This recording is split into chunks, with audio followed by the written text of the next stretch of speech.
अवनेश जी, जिसकी जितनी आबादी उसकी उतनी हिस्सेदारी, इस कॉन्सेप्ट को क्या और अब आगे बढ़ाया जाएगा और बिहार में आने वाले वक्त में नेताओं की रीप्रोफाइलिंग होते हुए भी हम देखेंगे क्या? समीर बड़े इसका जवाब दे सकता हूं मैं? एक छोटा सा राहुल जी मैं बोल लूं। बात बड़ी साफ सी है, आप राजनीतिक बात कर रहे हैं तो राजनीति की बात जो यथार्थ है वहां पर यादव और कुर्मी के अलावा तमाम जितनी पिछड़ी अति पिछड़ी जातियां हैं वो सब एनडीए के साथ है, चाहे उपेंद्र कुशवाहा हो, चाहे मुकेश सहनी हो, चाहे पासवान जी हो, सब एनडीए के साथ हैं। एक बात समीर बात, क्योंकि अब तक जो बिहार और उत्तर प्रदेश की राजनीति का यथार्थ है, इन तमाम दलितों और अति पिछड़ों का जो दोहन किया है वो इन तमाम इन लोगों ने किया है, जिसमें कांग्रेस पूरी तरह साथ रही है। सुनिए 1931 में, मैं तो बहुत दिनों सुन रहा हूं, मेरी बात को सुनिए। 1931 में जातीय जनगणना होने के बाद 1941 की जातीय जनगणना के आंकड़े इसलिए डिक्लेयर हुए, सेकंड वर्ल्ड वॉर था, लेकिन 1951 में जातीय जनगणना इसलिए नहीं कराई गई कि सेकंड लोकसभा के अंदर एक तथाकथित जाति जो 3% है उसके 40% एमपी इसी देश की लोकसभा के अंदर। देखिए फिर सवर्णों पर सवाल उठाने लगे आप।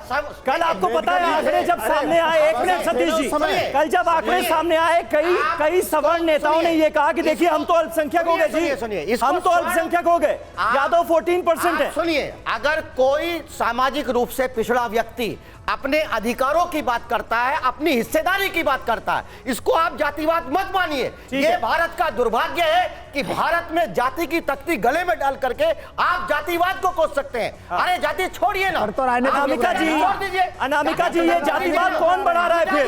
और फिर जो हम बातें करते हैं कि सियासत से जातिवाद को खत्म करना है, वो कैसे खत्म हो जाएगा?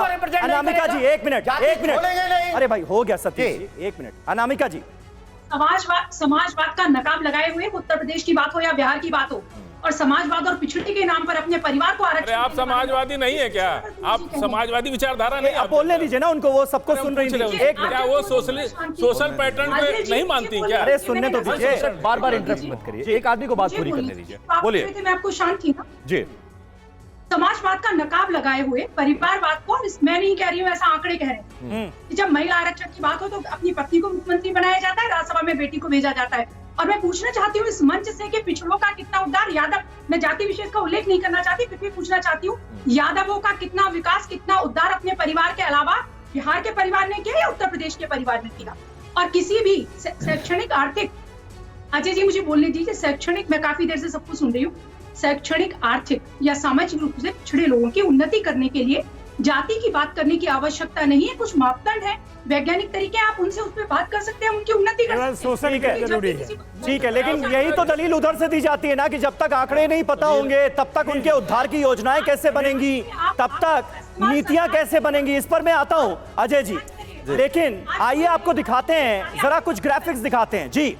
आइए आपको दिखाते हैं जाति जनगणना से क्या बदला। 2011 में जब जनगणना हुई तब बिहार में हिंदू 82.7% थे, जबकि मुस्लिम 16.9%।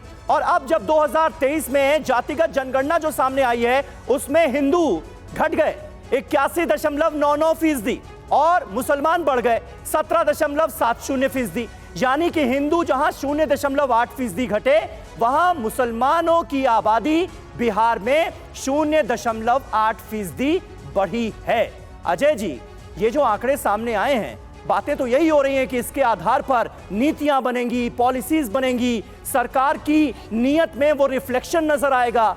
क्या होगा, क्या बदलाव आएगा, इन जातियों के लोगों की जिंदगी में क्या बदलाव लाने की कोशिश की जाएगी इन आंकड़ों के जरिए?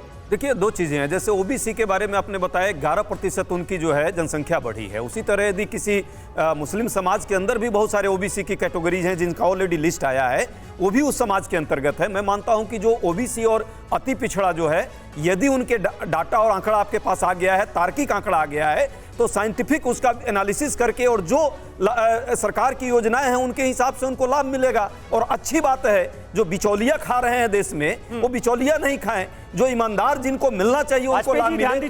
इसको सियासत से क्यों जोड़ रहे हैं, इसको धर्म से और क्यों जोड़ रहे हैं आप? धर्म से नहीं जोड़ना चाहिए। वाजपेयी जी आपके पास आऊंगा, राहुल सर बहुत देर से चाहते नहीं है कि उनको न्याय मिले। ठीक है, राहुल जी बहुत देर से न्याय उठा रहे हैं, लेकिन सर एक सवाल ये आता है 1990 का दशक याद आता है कि जब इसी तरह की कुछ पॉलिटिक्स हुई थी, मंडल के बदले कमंडल लाया गया था। अब क्या कुछ काट देश की राजनीति में इस दाव की आप देखते हैं? क्या ये वही वाला दौर दोबारा रिपीट होने जा रहा है? नहीं ऐसा कुछ नहीं नहीं, राहुल जी से उसके बाद वापस आते हैं। राहुल जी से सवाल है। वाजपेयी जी अनुमति दें तो सॉरी जी मुझे डर है कि ये होगा, एक नया बहुत गंभीर उथल पुथल होगी और इससे हम अब बच नहीं सकते।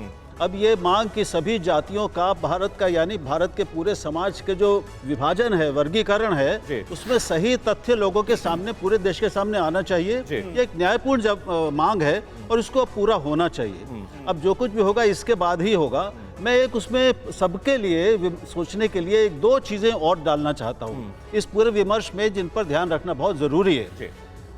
सामाजिक न्याय की बात जहां सबसे ज्यादा हुई, जहां राजनीति का पूरा आधार जिन दो प्रदेशों में बनाया गया, इसको पिछले 20-30 सालों में बिहार और उत्तर प्रदेश, उनमें अभिशासन यानी गवर्नेंस और विकास, उसमें वो देश, ये प्रदेश पिछले 20-30 सालों से कहां खड़े हैं। सामाजिक न्याय की नीतियों और राजनीति पर चलने के बावजूद वो सबसे पिछड़े दो प्रदेश क्यों हैं, इस पर भी किसी को, हम सबको विचार करना चाहिए। तो ये दो कसौटियां और हमें ध्यान में अपने रखनी चाहिए, केवल जाति और उपजाति नहीं। ठीक है,